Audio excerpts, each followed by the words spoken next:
Thanks for staying with us. Let's move over to some international news now. Well, despite the West's attempts to pile on pressure in the form of sanctions to get Russian President Vladimir Putin to put his troops out of Ukraine, he's not relenting, and there seems to be no end in sight. The Russian invasion that began on the 24th of February has resulted in thousands of damaged buildings, over 40,000 casualties and 14 million displaced. Our correspondent Chris Jones is in Riga, Latvia, to bring us the latest. Thanks so much for your time. We do appreciate it. So reports are that Russia is withdrawing from Kharkiv and starting to focus on the eastern parts of Ukraine. What's the latest on that? Well, that's right. Kharkiv is often referred to as the second city of Ukraine, and often also called the fortress city because it's so impenetrable and difficult to take. Now, the industry for the study of war has said that Russia has failed in its attempts to occupy the city, to move into the city and gain control. It's also failed, it says, to encircle the city, which is a tactic often used by Russia to take large cities like Kharkiv, for example. Now, it says that because Ukraine has enabled them to fail in their movements into this city, that Ukraine is likely to have won this battle, and that is a really big moment for Ukraine, and they will take great morale from this. However, authorities have said that this isn't a turning point, and that this is a big moment, and that's that. But as we say, a big moment for Ukraine. Now, Chris, speak to us about how this happens just as the G7 concluded their meeting and decided to forge a united front against Russia. Does this mean further sanctions?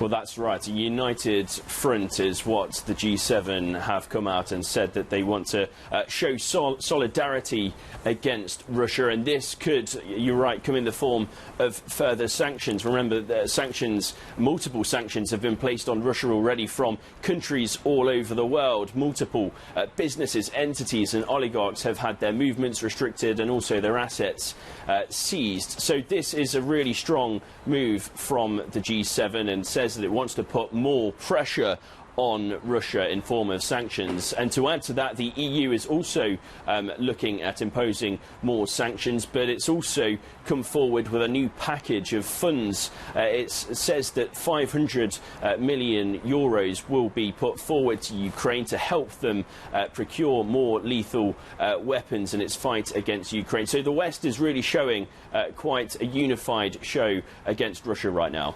And any developments on a push for EU countries to all agree to an oil embargo against Russia? Well, it really seems not. We heard about this plan to ban Russian imports from EU countries a week or so ago from Ursula von der Leyen, the European Commission President. Now, we are hearing from some countries that not importing things such as oil and energy would not be beneficial to their industries. Hungary, for example, the Prime Minister Viktor Orban says that if they cut out Russian oil and gas completely, then their economy would essentially collapse. And the same with Germany. Germany relies quite heavily on imports from Russia in terms of gas and oil. So no real decisions made there yet, but the EU will want to make sure that they push that through as soon as possible, as we say, to put increased pressure on Russia as quickly as possible. Now, we also believe that the Russian defense minister has finally spoken to the US defense secretary after months of refusing direct contact. Do we know what they discussed and what that actually means? That's right. They haven't spoken really since the war broke out on February the 24th, and it's somewhat of a relief to the US to be able to be in contact with Russia and his organisation.